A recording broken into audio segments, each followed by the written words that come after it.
ఈ అదానీ మీద అమెరికాలో కేసు వచ్చిన దగ్గర నుంచి తెలుగుదేశం పార్టీకి అనుకూలంగా ఉంటాయన్న ఆరోపణలున్న రెండు పత్రికలు ఒక టీవీ ఛానల్ మీద నిన్న జగన్మోహన్ రెడ్డి తన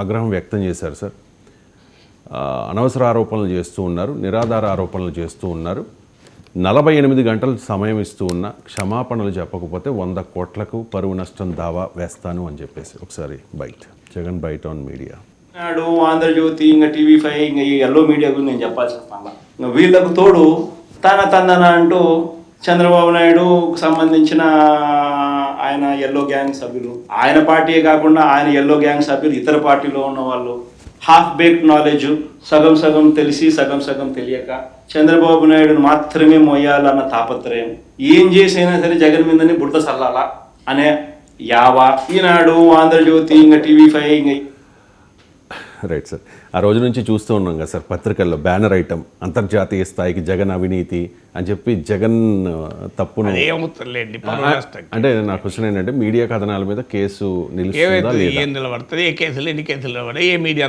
నిషేధించారు చరిత్రలో చెప్పండి. రోజు మీడియాలో బోలెడు వార్తలు వస్తాయి, ఆ మీడియాలో వార్తలు వస్తే కేసులు అయితే అయ్యేది ఏది లేదు.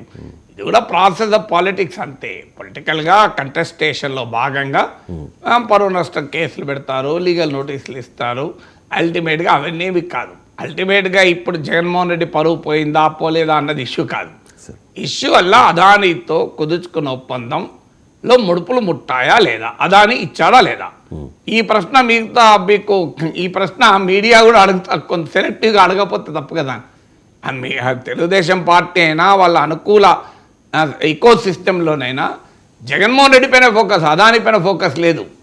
ఇంట్రెస్టింగ్ ఏంటంటే కొంత అదానీ పైన మాట్లాడక తప్పడం లేదు వాళ్ళకు, కానీ అసలు ఫోకస్ జగన్మోహన్ రెడ్డి పైన. మీరు అదానీ సంగతి తెలితే నేను అనే ధైర్యం లేదు మళ్ళీ ఎక్కడ. అలాంటి వాళ్ళం అదానీ జగన్ ఇద్దరు సంగతి తెలిసాను అంటాడు, మొహమాటం ఏం లేదు. ఎక్కడో ఒకరు ఇచ్చిన వాళ్ళు తీసుకున్న వాళ్ళు కదా. సో అందువల్ల పత్రికల పైన ఏమవుతుంది అది ఎవరు పట్టించుకునేది ఏం లేదు, కేసులు పెట్టినా ఏమయ్యేది ఏం లేదు.